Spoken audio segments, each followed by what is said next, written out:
Iran war of attrition से America और Israel पर मुआशी और नफसियाती दबाव बढ़ाना चाहता है। आपको लगता है ये स्ट्रेटजी कामयाब होगी? देखिए, ये वॉर ऑफ एट्रिशन जो है वो अमेरिका ने स्टार्ट की है। अब इस एस्केलेशन ट्रैप में अगर दोनों पार्टी शामिल हो रही हैं तो इसमें जितना ब्लेम ईरान का बनता है उतना ही उसके लिए ड्यू है। तो war at the end of the day start जो है वो अमेरिका ने ही की है। अब सिर्फ ये कि एस्केलेशन लैडर से पैर नीचे नहीं ईरान रख रहा है और ये नहीं उसे समझ आ रही है कि कहाँ उनको अपनी मैक्सिमलिस्ट डिमांड्स को थोड़ा सा कंट्रोल करना पड़ेगा for the sake of themselves and for the reason. तो इस पे जरूर बात हो सकती है। बाकी इस लंबी जंग के करने के लिए ईरान बहरहाल फिर भी तैयार है, अमेरिका तैयार नहीं है।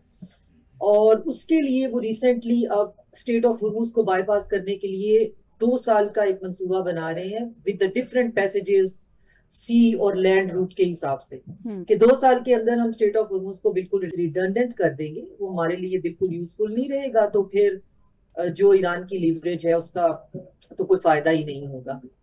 तो उसमें ईरान ने अपनी डिमांड्स उसकी वजह से बहुत मैक्सिमलिस्ट कर दी हैं और इतनी मैक्सिमम डिमांड्स जो हैं अब फिर ट्रम्प को मजबूर कर सकती हैं कि वो ईरान के ऊपर एक बहुत हैवी अटैक करे। और जो कि मार्केट में मीडिया स्पेयर पे बहुत ज्यादा खबरें हैं कि मिड टर्म के बाद जो है दोबारा से एक हमले के लिए जो है तैयारी हो रही है। हमले की तैयारी तो जाहिर है, अगर हम ट्रम्प के ट्रूथ सोशल पे जाएं, शुक्र है उन्होंने उसके ऊपर सब्सक्रिप्शन लगा दी है, फ्री नहीं है।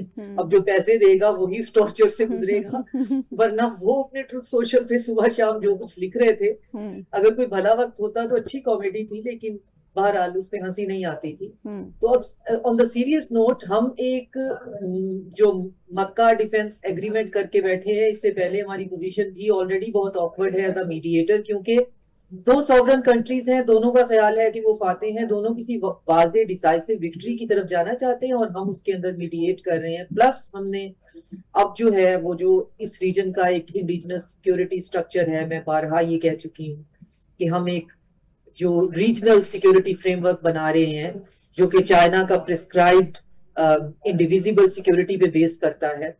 तो उसके अंदर होते हुए तो अब चांसेस बहुत ही मुश्किल हो जाएंगे कि ईरान जो है वो रिटेलिएट फिर कहाँ करेगा। तो ईरान ने फिलहाल इंदिया दिया है कि वो रिटेलिएशन के लिए ईस्टर्न यूरोप की तरफ, डिएगो गार्सिया की तरफ, इजराइल की तरफ जाएंगे और गल्फ पे नहीं करेंगे। बट यू नेवर नो, जंग जब फैलती है वो अपने ऑर्गेनिक आउटकम के साथ ही बाहर आती है। तो फिलहाल तो हम चीजों को कंसोलिडेट करने की कोशिश कर रहे हैं। मोहसिन नकवी जो है वो तेहरान में है, वहां पे सुना है कि वो स्पीकर पार्लियामेंट कालीबाफ जो है उनको इनवाइट करने गए हैं। 16 को जो है वो पुराना एमओयू एक्सपायर हो रहा है, उसको मजीद 60 दिनों के लिए उसको एक्सटेंड करना है। एक्सटेंड करने के लिए ईरान ने पुरानी 14 के अलावा 6 और शराइत दे दी हैं जो अच्छी खासी ह्यूमिलिएटिंग है। उनकी रिटोरिक, उनकी लैंग्वेज बड़ी अजीब है कि यहाँ से जो गुजरेगा वो रेपरेशन देगा, अमेरिका का जो भी एलाई है उसे गुजरने नहीं देंगे, हम आपको इजाजत नहीं देंगे आप ईरानियों के बारे में ऐसी वैसी बात करें। आई मीन आपको देखकर लगता है डिप्लोमेटिकली और पॉलिटिकली इसकी कोई जरूरत नहीं है और उसका कोई टेंजिबल आउटकम हमें आता हुआ दिखाई नहीं देता। ये सिर्फ ट्रम्प को छेड़ने वाली बात है। वो ऑलरेडी बेचारा केटरिंग वैन्स में छुपता फिर रहा है कि ईरानी जो है उसे मारने के लिए दौड़ रहे हैं। आपने सुना ही होगा कि नेटो समिट में he was transported to a comparatively little airplane था जो कि उसका एयरफोर्स 1 का भी था नहीं था, और एक केटरिंग वैन के अंदर बिठाकर उनको उसमें भेजा गया। तो पैरानोया भी उस बंदे को बहुत ज्यादा है। he is also compromised in the terms of kind and cash। तो अब कभी कभी लगता है कि ये चीजें जो है ना, we don't have, like sometimes you have to say the same things 4 or 5 times on different channels and there is nothing new. We are all just waiting. We are all waiting and nothing is in our control. ठीक है।